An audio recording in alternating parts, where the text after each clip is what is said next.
Have you ever wondered what happens when a royal's good intentions collide with harsh reality? When Prince Harry, a man once celebrated worldwide for his charitable work and dedication to humanitarian causes, finds himself at the center of controversy, it isn't just a minor scandal. It becomes a story of betrayal, mismanagement, and heartbreak, both for people and for animals who cannot speak for themselves. Today, we're diving deep into one of the most shocking stories to emerge in the last year. Chad, a country rich in wildlife but facing increasing threats from poaching, has officially cut ties with African Parks, a nonprofit partially run by Prince Harry. The mandate to manage Chad's prized wildlife reserves has been revoked, and the reasons are more complex, more tragic, and more controversial than anyone expected.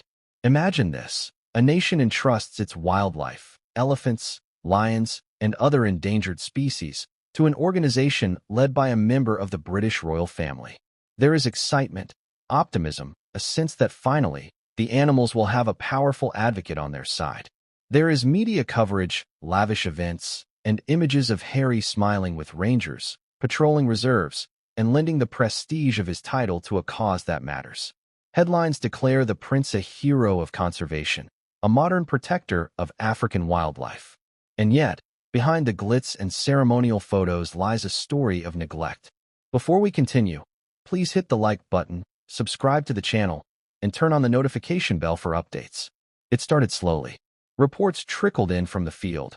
Funds weren't being allocated as promised. Rangers, overworked and underpaid, struggled to maintain patrols in vast reserves that stretched for thousands of square kilometers. Poaching, a persistent threat, began to rise once again, despite African Park's supposed presence. Locals whispered about delays in essential operations, promises that were never kept, and a leadership more concerned with appearances than results. The contrast was jarring. On one side, a prince with global recognition and influence. On the other, wildlife disappearing at alarming rates, communities losing faith, and an organization failing to deliver on its core mandate. So how did it come to this? How does a charity with such high-profile backing stumble into a situation where a sovereign nation no longer trusts it with its natural treasures? To understand the answer, we need to look at the history of African Parks and Prince Harry's involvement. African Parks, founded in the early 2000s, quickly rose as one of the leading conservation organizations on the continent, known for taking over neglected reserves and attempting to restore them. Their model was simple in theory: bring in funding, implement effective management, and collaborate with local governments to protect wildlife. The results were mixed. Some reserves flourished, others floundered, but the organization maintained a reputation for ambition and high-profile success. Prince Harry's entry into African Parks leadership brought both advantages and challenges. On the one hand, his royal status and celebrity appeal drew global attention and donor interest. Fundraising events, televised campaigns, and international advocacy all benefited from his presence. He was not just a figurehead. He was listed as both a board member and former president, roles that suggested involvement in strategic decision-making. Yet, there is always a risk when celebrities enter spaces that require deep technical expertise and consistent on-the-ground management. A prince can bring influence, but can he bring operational discipline? Can a royal figure reconcile the optics of global attention with the realities of wildlife conservation in remote, challenging, and politically complex regions? Chad's decision to remove African Parks from its wildlife management mandate suggests that the answer, at least in this case, is no. The government cited multiple concerns: insufficient investment in reserve infrastructure, failure to curb poaching, and an overall lack of accountability. To locals and conservationists, these are not minor failings. They are existential threats to species already teetering on the brink of extinction.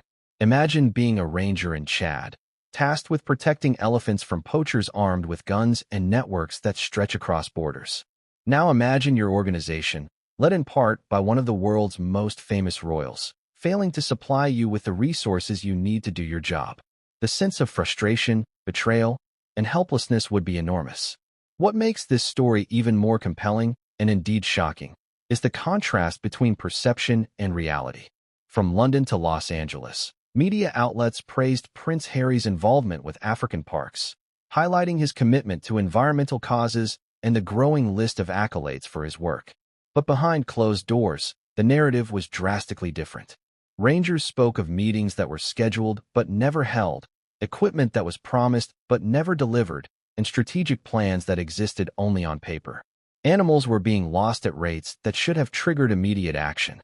And yet, the global spotlight remained firmly on the prince's appearances rather than on the declining health of the reserves he oversaw. Adding to the drama, the situation in Chad was not entirely new. Early warning signs had emerged months, if not years, before the official revocation. Government officials had expressed concern privately, urging African parks to step up efforts. Internal audits, it appears, highlighted gaps in funding allocation and operational planning. And yet, the organization continued as if the optics of celebrity involvement could substitute for genuine, on-the-ground effectiveness. The disconnect between image and impact grew too large to ignore, and Chad's government finally drew a line in the sand. Enough was enough. But what does this mean for Prince Harry personally? The fallout extends beyond the borders of Chad. Royal reputations are fragile, especially in an era of instant information and social media scrutiny. Questions are now being asked. Was Harry too involved in image management and fundraising at the expense of practical conservation? Did the prince, despite his intentions, misjudge the scale and complexity of managing wildlife reserves in a challenging African environment? And most importantly, what will this episode mean for the animals whose fates were placed, in part, in his hands? There's an irony that cannot be overstated. Prince Harry has long been known for his charitable commitments, from mental health advocacy to veteran support, and he has often spoken about wanting to make tangible differences in the world.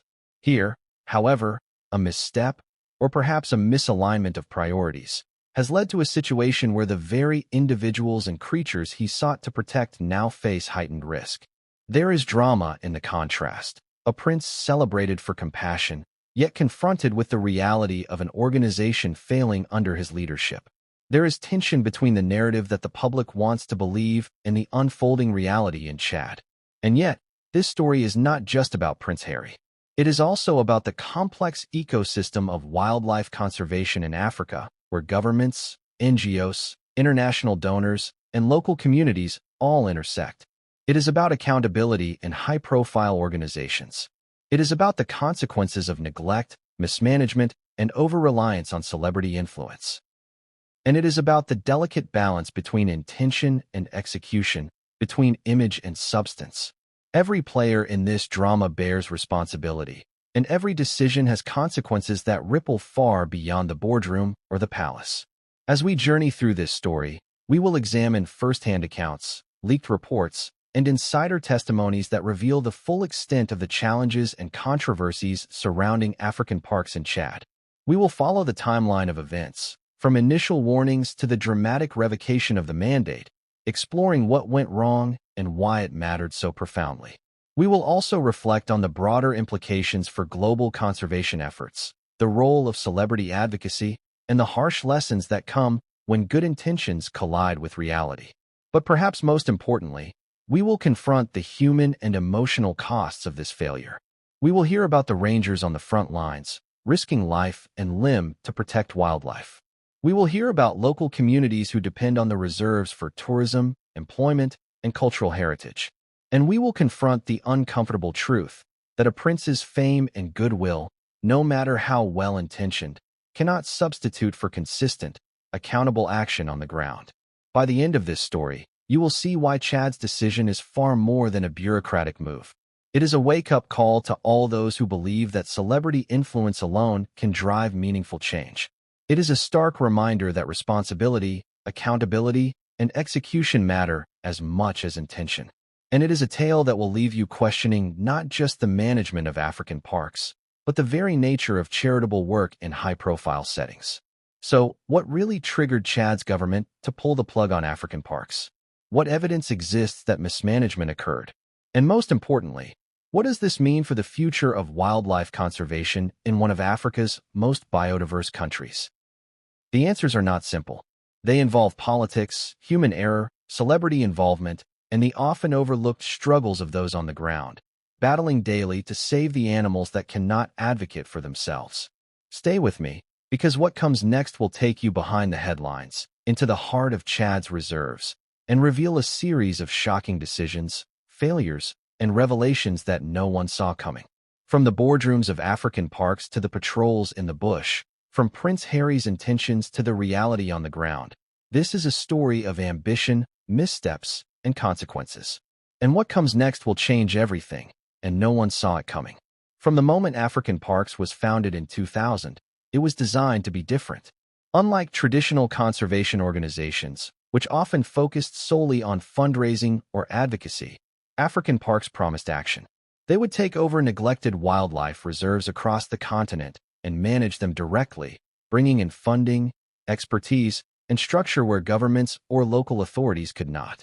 In theory, it was a revolutionary model, a hands-on, results-driven approach to conservation that combined local engagement with international support.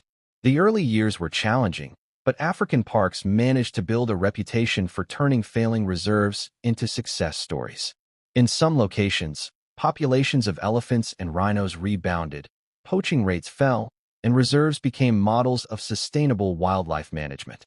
The organization's approach combined strict anti-poaching measures, community outreach programs, and ambitious ecological restoration projects. It was a model that seemed to work, at least until it was tested in Chad. Enter Prince Harry. The Duke of Sussex had long shown interest in humanitarian causes, and his profile made him an attractive figurehead for organizations like African Parks. In 2005, he began advocating publicly for wildlife conservation, visiting reserves, and speaking passionately about the threats facing Africa's most iconic animals. By the time he joined the board and became a former president of African Parks, Harry had cemented himself as a symbol of modern royal philanthropy, compassionate, proactive, and media-savvy. But what does it mean for a prince to lead a conservation organization? On one hand, his celebrity brought unparalleled attention to African parks. Fundraising events drew international donors, social media campaigns reached millions, and every appearance was a news story. The presence of royalty suggested credibility, influence, and urgency. Headlines praised Harry for leveraging his status to protect wildlife and highlighted his personal commitment to Africa's ecosystems. To the world, it looked like a perfect match, a prince who cared, a charity in need, and animals finally protected. Yet, the reality on the ground was far more complicated. Being a high-profile board member doesn't necessarily translate to operational effectiveness. Running a wildlife reserve involves navigating political challenges, managing vast teams, securing consistent funding, and responding to emergencies in real time. While Harry was visible in public-facing roles, the day-to-day challenges of Chad's reserves required a level of engagement that went beyond appearances and speeches. The early signs of tension were subtle. Some insiders within African parks began to question whether the board had the right balance of celebrity influence and technical expertise. Emails went unanswered, crucial meetings were delayed, and strategic plans, while well-written, often lacked practical follow-through. In other words, the organization was caught between image and execution, between the glamour of royal endorsement and the gritty realities of conservation. To understand the full scope of Harry's involvement, we need to examine both the structure of African parks and his specific roles. As a board member, he was part of the decision-making body, attending meetings and contributing to strategic discussions. As a former president, he had an even higher level of influence, theoretically guiding the organization's mission and priorities. But what does influence mean when the reserves are thousands of kilometers away, patrolled by rangers facing daily threats from poachers? How can a celebrity leader ensure that promises made in London or New York translate into tangible outcomes in the African bush? In the case of Chad, these questions became painfully relevant.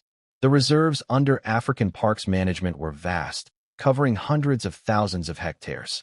They were home to endangered elephants, lions, and other species that were increasingly targeted by poachers. Local communities depended on these reserves for employment and tourism revenue. The stakes were high, and failure could mean not just reputational damage, but ecological disaster. Harry's involvement initially brought hope. When he visited African Parks reserves, it was seen as a sign that the prince was personally invested. He toured rangers' posts, spoke with local leaders, and highlighted success stories in the media. The optics were perfect. Here was a royal using his platform to protect the most vulnerable. International donors responded, funding flowed in, and African parks appeared to have secured a powerful ally. Yet, despite these appearances, cracks began to show. Reports emerged of equipment shortages, understaffed ranger teams, and incomplete infrastructure projects. Critical anti-poaching measures were delayed or poorly implemented. In short, the reserves were not operating at the level expected by Chad's government or by international conservation experts. In a field where delays can cost lives, both human and animal, the consequences were immediate and severe. One source close to African parks described the tension. There was a lot of energy around Harry's visits, but when he left, the work didn't always follow through. Plans existed on paper, but execution lagged. The local teams were left to pick up the pieces. Another insider added, "It's difficult to balance celebrity involvement with operational needs. Sometimes the focus is on appearances rather than outcomes, and that can have serious consequences in conservation." The irony here is hard to miss. A prince, celebrated for compassion and action, was associated with a situation where animals were still at risk and local staff were struggling without adequate support. The contrast between public perception and reality would later play a major role in Chad's decision to revoke African Park's mandate. For the government, it was not a decision made lightly. Years of monitoring, warnings, and attempted collaboration culminated in a recognition that the organization, despite its high-profile backing, was not meeting its obligations.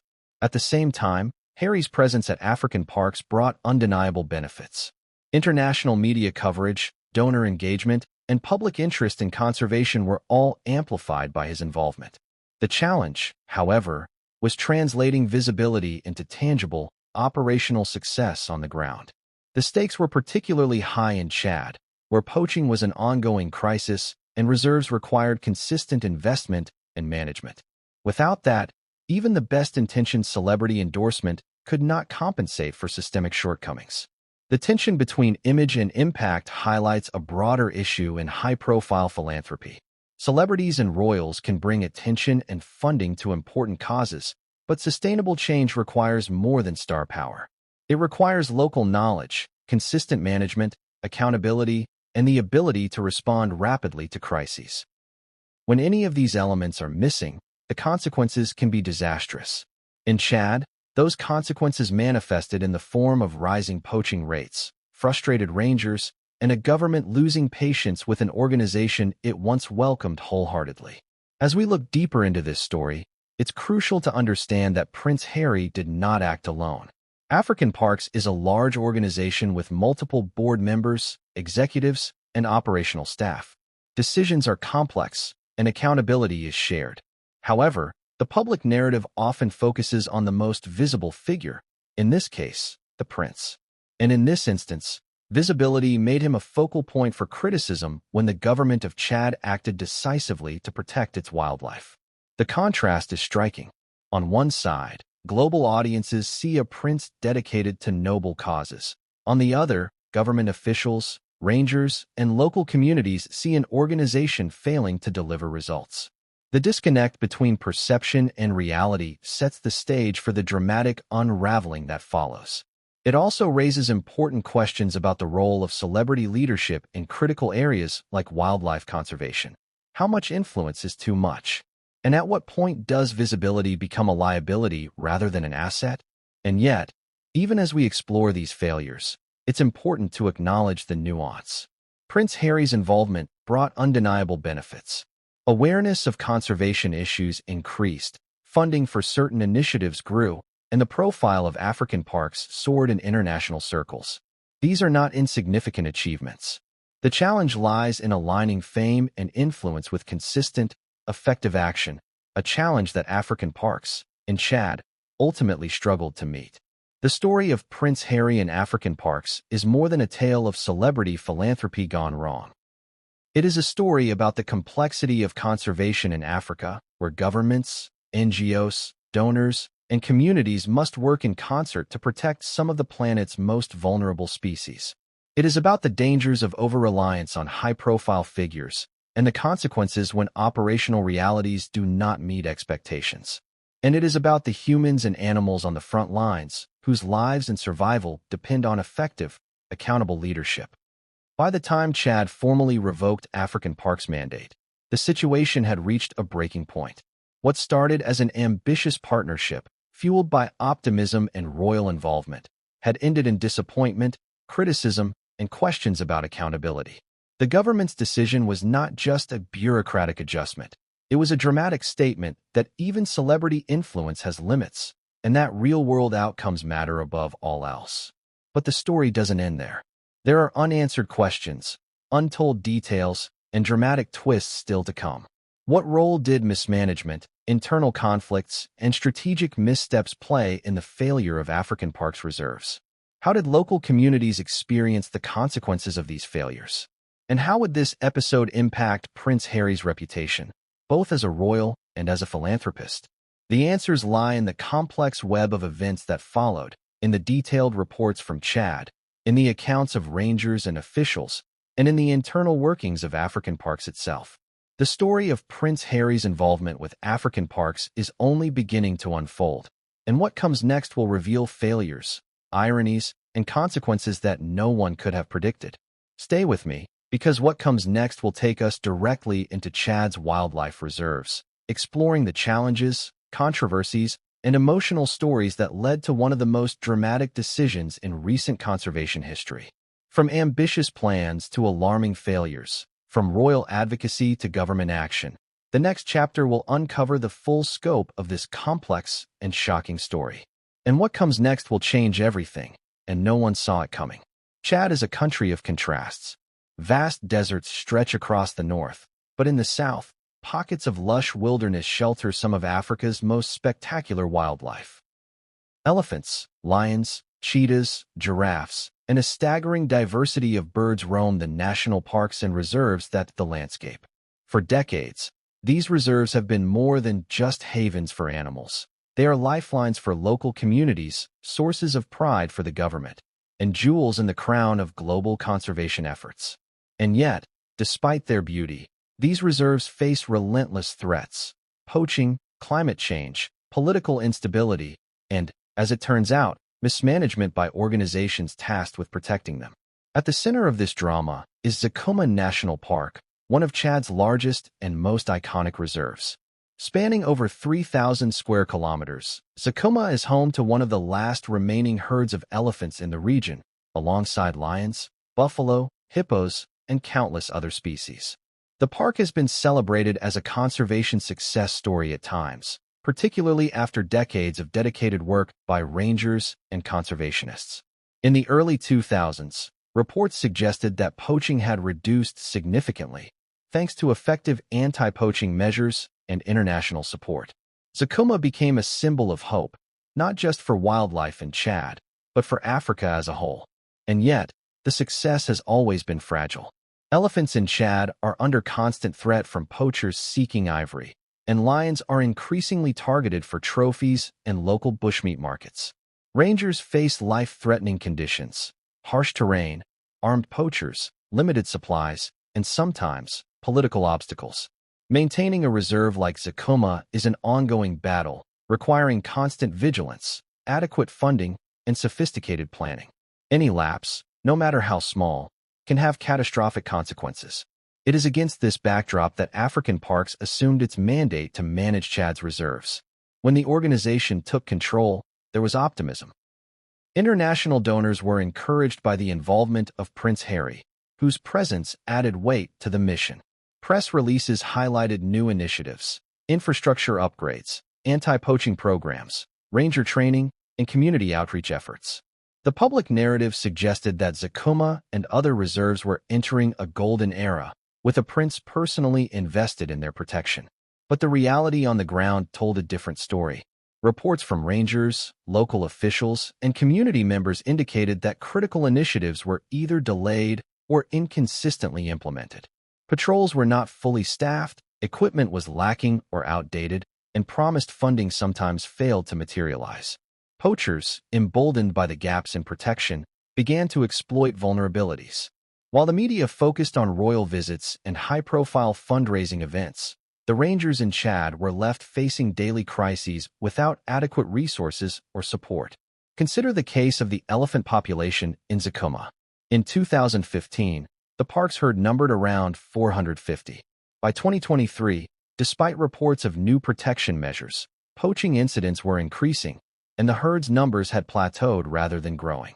Rangers reported hearing gunshots within reserve boundaries, finding carcasses of elephants and other species, and encountering armed groups illegally hunting wildlife. The situation was alarming, yet the international spotlight remained firmly on the symbolic presence of Prince Harry and African Parks Board. The contrast between the public narrative and on-the-ground reality was becoming increasingly stark. Local communities, too, felt the consequences. Villages near reserves rely on wildlife tourism for income, from guiding services to lodging and artisanal sales. When African Parks Management failed to deliver consistent operations, these economic benefits faltered. Some communities saw fewer tourists. Others reported difficulties in accessing training or employment promised under conservation programs. In many cases, frustration grew as they watched international headlines praise efforts that, in practice, were incomplete or ineffective. The disconnect between perception and reality became a source of tension not just for rangers, but for the people living alongside the wildlife. And it wasn't just Zakoma. Chad's other reserves, like the Wadi Rim Wadi Akim Wildlife Reserve, also faced similar issues.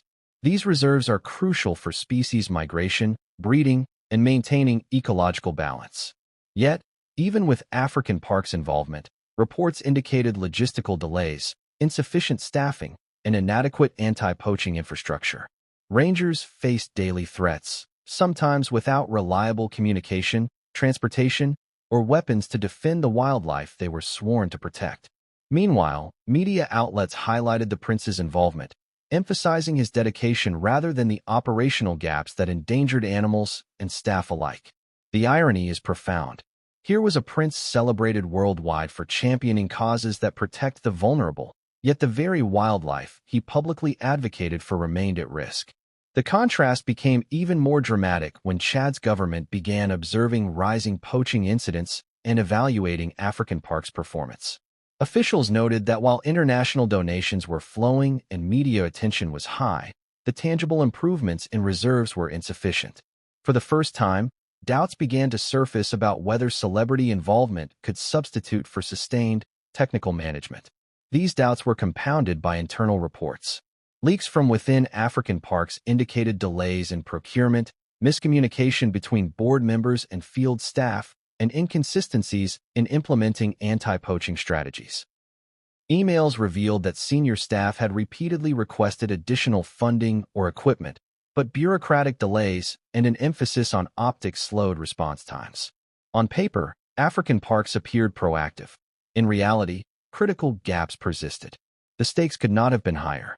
Poaching in Chad is not a distant threat. It is immediate, violent, and devastating. Armed groups move across the reserves, targeting elephants for ivory and hunting lions and other species for profit. Each lapse in protection translates to lives lost, both animal and human. Rangers, often facing these armed threats, risk their lives daily. The emotional toll is immense, compounded by frustration at leadership that seems more concerned with appearances than outcomes. Chad's government, aware of these dynamics, began expressing concern.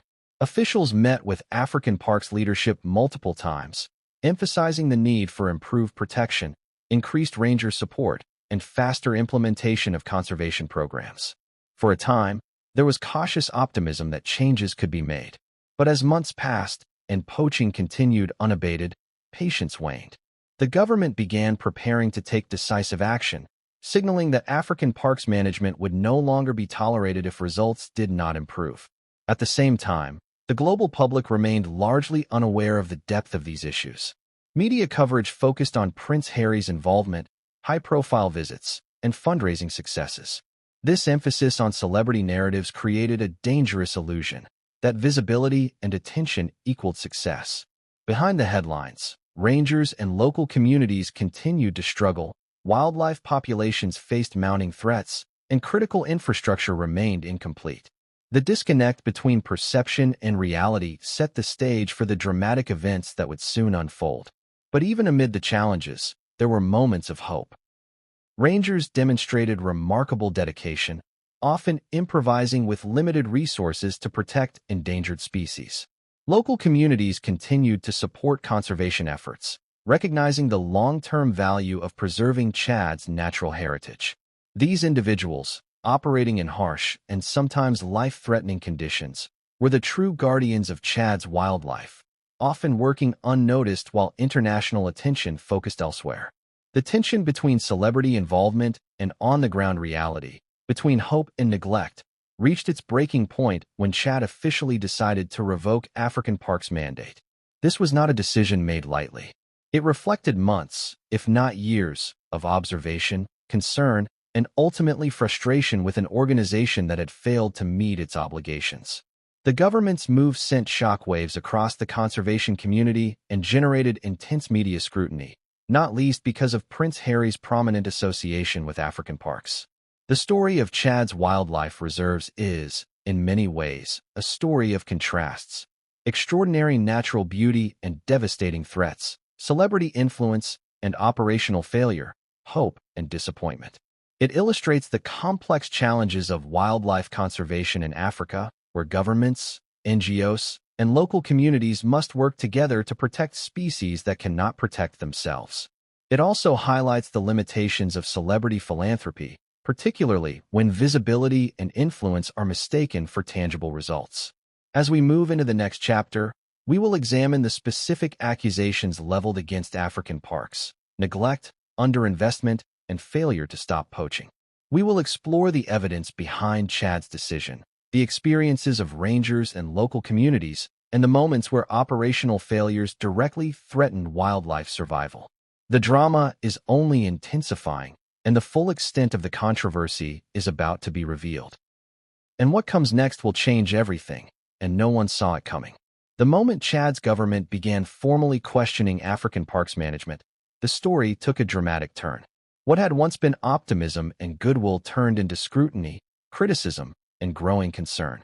Officials, conservationists, and even insiders within the organization started voicing the same troubling question. Had African parks, despite Prince Harry's involvement and high-profile backing, failed to uphold its responsibilities? At the heart of the accusations was a central theme: neglect. Wildlife reserves are not static entities. They require constant maintenance, vigilant monitoring, and timely responses to threats. Rangers need equipment, transportation, communication tools, and sufficient manpower to patrol vast, often hostile terrains. African parks had promised all this, and in some cases, even more. But reports emerging from Chad suggested a very different reality. Equipment that was supposed to arrive on schedule was delayed or never reached its destination. Vehicles meant for patrols sat idle, broken, or awaiting maintenance. Communication systems, critical for coordinating ranger teams and responding to poaching incidents, were incomplete or unreliable. The result was a fragmented approach to conservation, where heroic efforts by individual rangers could not compensate for systemic shortcomings. The animals remained vulnerable, and the local population increasingly frustrated. Neglect manifested not only in logistical shortcomings, but in funding gaps. African parks, with its international donor base, had the financial resources to support comprehensive conservation measures. Yet, reports indicated that funds were often misallocated, delayed, or used in ways that emphasized optics rather than practical outcomes. For example, some funding went toward media campaigns, high-profile events, or administrative overheads, while critical anti-poaching programs received insufficient support. The disconnect between spending and on-the-ground needs became a focal point of criticism. To understand the scale of the problem, consider this: poaching in Chad is not a minor inconvenience. Elephants, lions, and other species are hunted not for local consumption alone, but for the lucrative international market in ivory, skins, and exotic animal products. Poachers are often heavily armed, operating in organized networks that cross national borders. To counter them requires precise planning, adequate resources, and immediate responses. Delays or underfunding in any of these areas directly endanger wildlife. Insiders described the situation bluntly. It wasn't that the intent was wrong, one senior ranger said. They wanted to help. But the execution, it wasn't enough. Not for the elephants. Not for the lions. Not for us on the ground. Another added, we kept asking for what we needed, and the response was always slow. There were explanations, promises, but they didn't translate into action. Lives were lost because of it. The accusations were not limited to logistics. Chad's officials pointed to systemic mismanagement. Reports suggested that staff were sometimes overburdened, undertrained, or unsupervised. Anti-poaching strategies existed on paper but were inconsistently applied. Patrols were irregular, leaving large swaths of reserves unmonitored. At times, communication breakdowns meant that rangers responding to active poaching incidents did not have the backup they desperately needed. The result was predictable. Animals were hunted illegally, and the safety of those tasked with protecting them was compromised. One of the most shocking aspects of these accusations was the contrast with public perception. Media coverage, fueled in part by Prince Harry's involvement, emphasized international support, fundraising successes, and glamorous visits to reserves. Headlines celebrated the prince's dedication to conservation, framing African parks as a model of effective, celebrity-backed intervention. But behind the cameras and press releases, the situation was deteriorating. Animals were dying, rangers were struggling, and local communities were losing trust in the organization meant to protect them. The emotional impact on local staff cannot be overstated. Rangers risked their lives daily in a profession that demands courage, skill, and endurance. To find themselves under-resourced, unsupported, and constrained by organizational failings created both frustration and despair. One ranger recounted a harrowing night when he and his team tracked a poacher deep in the bush, only to realize that vital backup never arrived because of a communication failure. By the time help came, the poachers had escaped, and several elephants had been killed. We are trained to protect these animals, he said. But we need more than courage. We need support. And support wasn't always there. Community members, too, began voicing their dissatisfaction. Many villages surrounding Chad's reserves had partnered with African parks for ecotourism initiatives, employment opportunities, and educational programs. When funding or attention failed to reach these programs consistently, locals felt abandoned. Tourism declined, local economies suffered, and resentment grew. People who once celebrated the presence of international support now questioned whether African parks, despite its noble mission and royal backing, was truly capable of delivering tangible benefits. The accusations extended to strategic decision-making as well. Reports indicated that African parks sometimes prioritized projects that garnered media attention or impressed donors, rather than those that addressed immediate threats. For example, high-profile conservation campaigns highlighted the presence of rare species or the implementation of ambitious environmental plans, but day-to-day operations, patrol frequency, ranger welfare, and anti-poaching measures were often deprioritized. In a situation where every delay could mean a poached elephant or a stolen lion, these decisions were catastrophic. Financial mismanagement also emerged as a critical concern. While exact figures remain confidential, sources suggested that a significant portion of funding intended for Chad's reserves did not reach the field in a timely or sufficient manner. Expenditures on media events, administrative costs, or high-level meetings often overshadowed the urgent needs of rangers and wildlife. To the government and local stakeholders, this was unacceptable. They had entrusted African parks with the survival of critical wildlife, yet operational deficiencies were undermining their mandate. The narrative of neglect reached a tipping point when Chad's officials began compiling formal assessments. Independent audits, ranger testimonies, and on-site inspections revealed patterns of insufficient investment, delayed action, and systemic mismanagement. In some cases, promises made in board meetings or funding proposals had not been fulfilled. The cumulative effect was clear.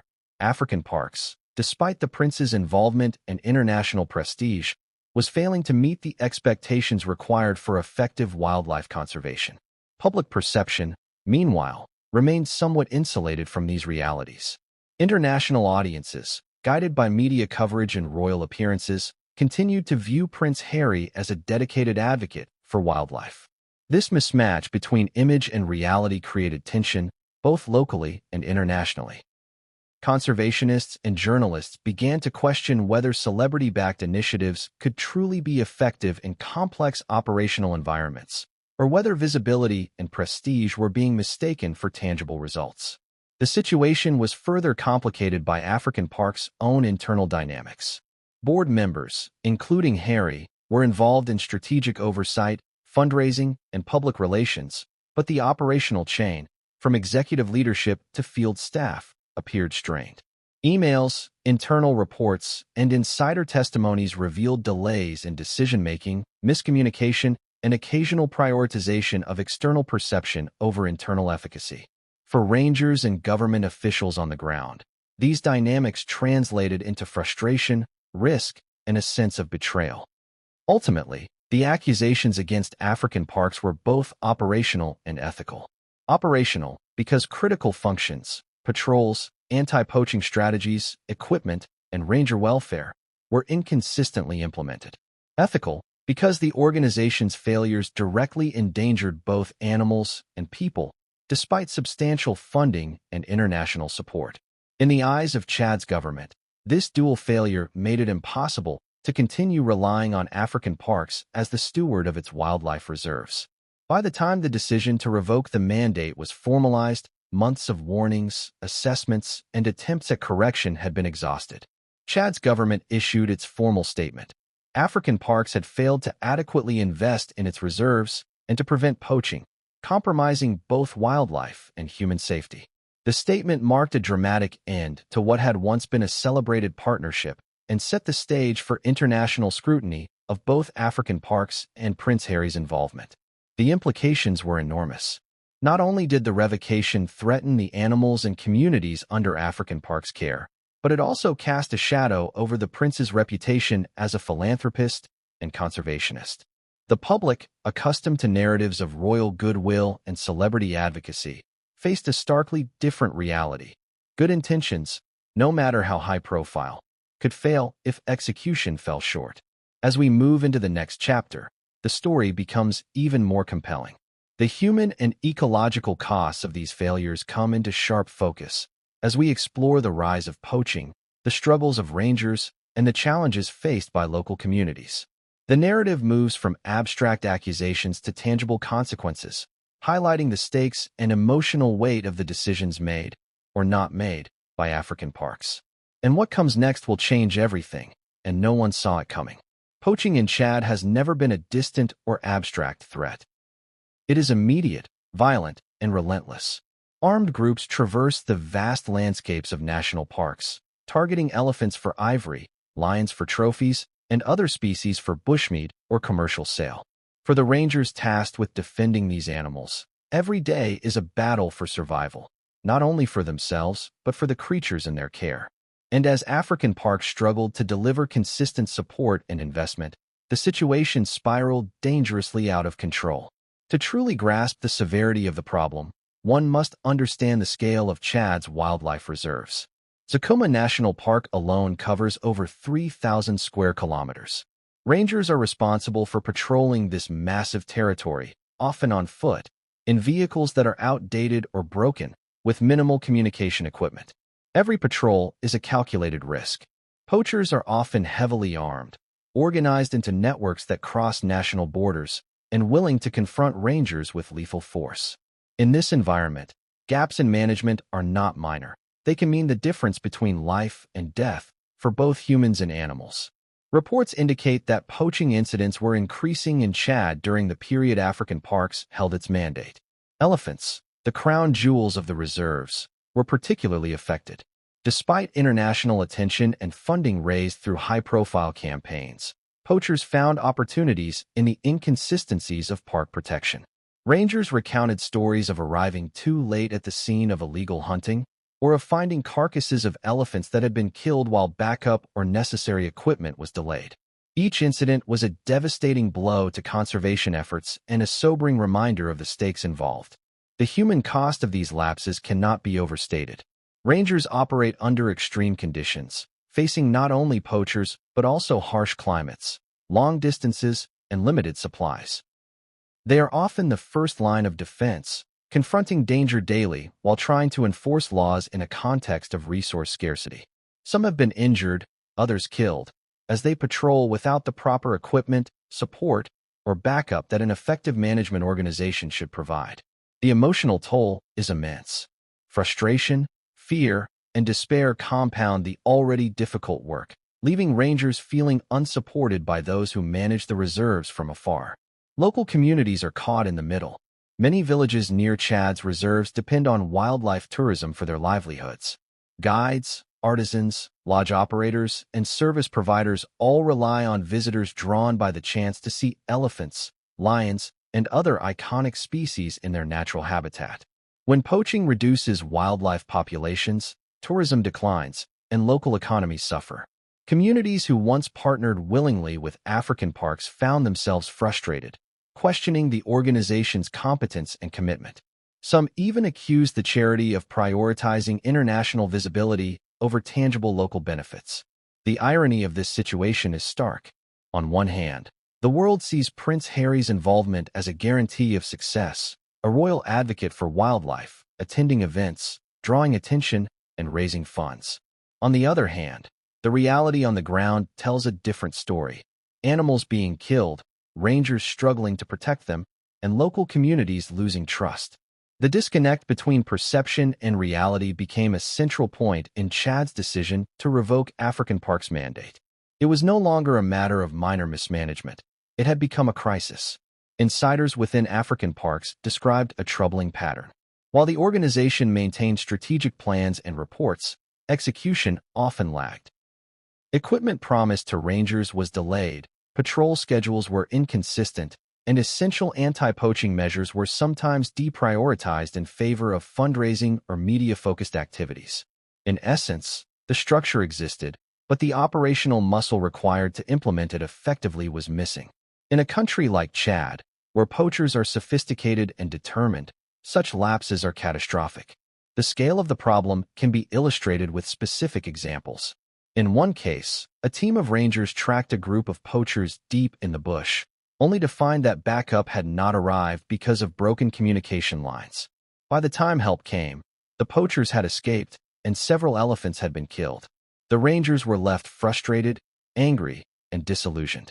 Stories like these were repeated across multiple reserves, painting a picture of operational failure with real-world consequences. Financial mismanagement contributed to the problem. Although African parks had access to substantial international funding, thanks in part to Prince Harry's involvement, critical resources were sometimes misallocated. Investments in media campaigns, high-profile events, or administrative overhead sometimes took precedence over essential field operations. While these activities may have raised awareness and drawn donations, they failed to directly protect animals or equip rangers for their daily responsibilities. The result was an environment where visibility existed without efficacy, a dangerous combination in conservation work. The consequences of mismanagement were compounded by the growing sophistication of poaching networks. Criminal groups exploit gaps in enforcement, operating with precision and often armed with advanced weaponry. They understand that delays, inconsistent patrols, and equipment shortages provide opportunities to hunt endangered species with relative impunity. In this context, African parks' lapses in operational oversight directly translated into higher poaching rates, fewer animals surviving, and diminished morale among rangers. The emotional and psychological impact on rangers was profound. Many described sleepless nights, anxiety, and a constant sense of vulnerability. They felt torn between their commitment to protecting wildlife and their frustration at organizational failures. For some, the presence of Prince Harry on the board felt like a double-edged sword. While it drew international attention, it also created an expectation of flawless execution that reality could not match. The Rangers' experiences highlighted a central theme of this scandal. Good intentions, no matter how public or noble, cannot substitute for operational effectiveness. Communities around the reserves were equally affected. For villagers, wildlife is more than just an ecological asset. It is a source of livelihood, cultural identity, and pride. When poaching reduces animal populations, it disrupts tourism, diminishes income, and erodes confidence in conservation efforts. In some areas, frustration with African parks grew to the point of active disengagement, with locals questioning the organization's commitment and reliability. The consequences extended beyond animals and rangers, affecting entire social and economic systems dependent on wildlife conservation. Chad's government monitored these developments closely. Early warnings were issued, meetings held, and feedback provided. Officials highlighted the rising rates of poaching, the gaps in operational management, and the frustration of local communities. The government sought to give African parks an opportunity to correct course, emphasizing collaboration and support.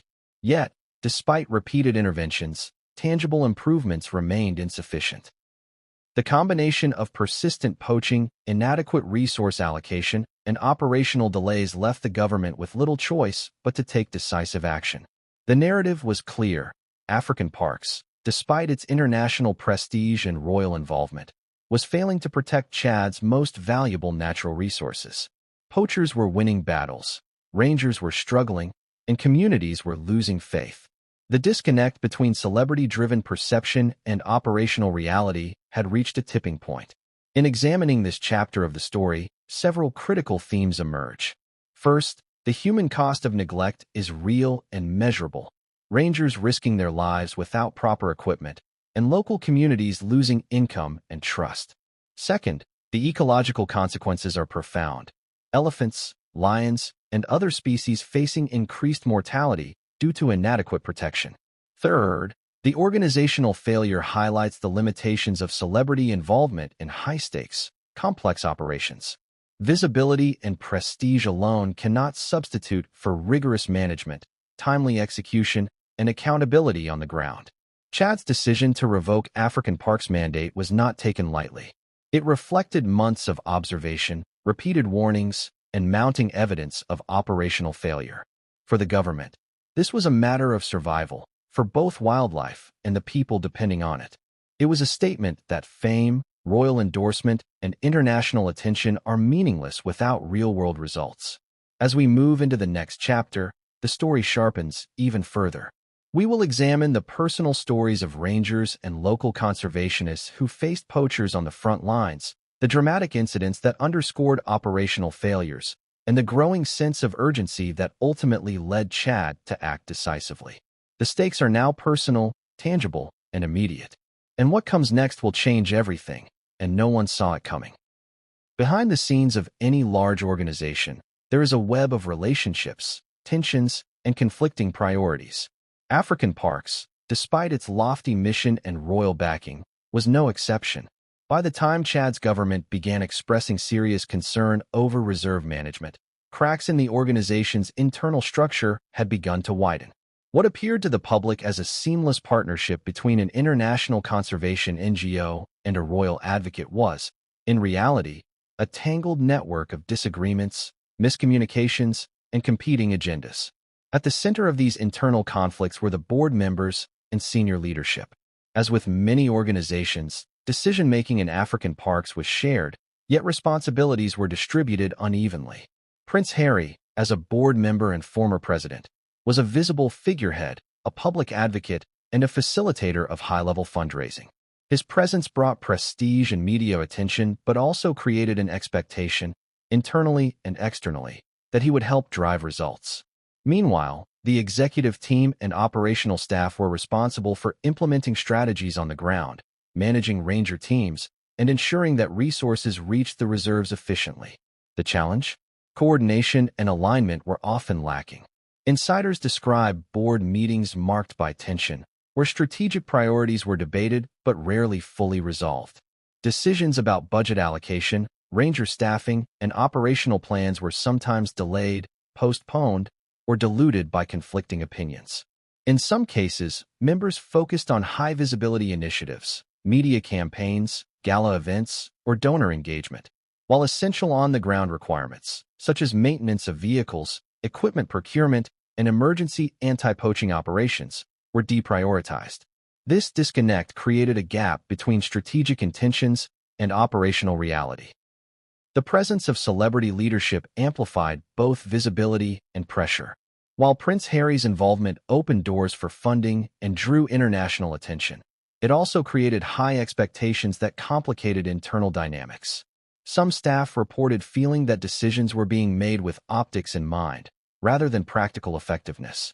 Emails, internal reports, and testimonies suggest that operational staff often had to balance between adhering to realistic conservation strategies and meeting the expectations set by senior leadership or public relations priorities. One senior official described the dilemma bluntly. There was a lot of discussion about what looked good externally, but internally, we were scrambling to ensure rangers had the basics. Sometimes we couldn't do both. Another insider added, celebrity involvement is a double-edged sword. It opens doors, but it can also divert attention from what really matters. You're constantly juggling appearances and reality, and in Chad, reality doesn't forgive mistakes. These internal conflicts manifested in several ways. Resource allocation was inconsistent. Rangers often reported shortages of essential equipment, radios, vehicles, uniforms, and patrol gear, while other areas, like fundraising or media campaigns, seemed fully funded and staffed. Strategic initiatives existed in documents, but were unevenly implemented in practice. Patrol schedules were irregular, communications between field teams and headquarters were delayed, and emergency responses were sometimes hampered by bureaucratic hurdles. The result was frustration, inefficiency, and, ultimately, vulnerability for the wildlife and communities that relied on the reserve's protection. The interpersonal dynamics within African parks also contributed to the challenges. Board members, executives, and field staff sometimes had conflicting views on priorities and responsibilities. Some advocated for rapid investment in anti-poaching measures, while others focused on long-term sustainability or donor relations. Disagreements over budget allocation, staffing, and operational planning often resulted in delayed decisions or incomplete execution. In a high-stakes environment where poachers operate with ruthless efficiency, even minor delays can have catastrophic consequences. Prince Harry's role, while symbolically powerful, became a lightning rod for both praise and criticism. On one hand, his advocacy helped raise funds, attract media coverage, and bring international attention to Chad's reserves. On the other hand, his involvement highlighted the disconnect between public perception and operational reality. Some staff members reportedly felt pressure to perform for appearances rather than focusing solely on effective conservation. Others questioned whether celebrity-led governance could adequately address the complexities of managing vast, remote reserves under constant threat from poaching networks. The conflicts were not limited to strategic priorities. Communication breakdowns emerged as a recurring theme. Instructions from the board or senior leadership were sometimes unclear, delayed, or contradictory. Field staff struggled to reconcile these directives with the urgent, real-time needs of rangers patrolling dangerous terrain. In multiple instances, requests for equipment, reinforcement, or logistical support were stalled due to bureaucratic hurdles or internal disagreements about funding allocation. These delays directly impacted the effectiveness of conservation efforts and exacerbated frustration among those on the front lines. A particularly concerning aspect of these internal conflicts was the effect on morale. Rangers, community coordinators, and even some mid-level managers reported feeling unsupported and overextended. They were tasked with implementing conservation programs under dangerous conditions, often without adequate resources or clear guidance. The combination of operational challenges and internal organizational tension created an environment where mistakes could be costly, not only in terms of animal lives, but also for human safety. In addition to operational tension, the organization faced pressure from donors and international stakeholders. High-profile involvement, particularly Prince Harry's, raised expectations that African parks would deliver flawless results. Reports, audits, and media coverage were closely scrutinized, adding another layer of pressure on internal teams. While external attention brought necessary funding and global awareness, it also amplified internal conflicts over priorities, timelines, and resource allocation. The balance between transparency, accountability, and operational efficacy became increasingly difficult to maintain. The human dimension of these conflicts is critical to understanding Chad's eventual decision to revoke African Park's mandate. The government was not merely assessing technical failures. It was evaluating the organization's capacity to protect wildlife and support local communities under challenging conditions.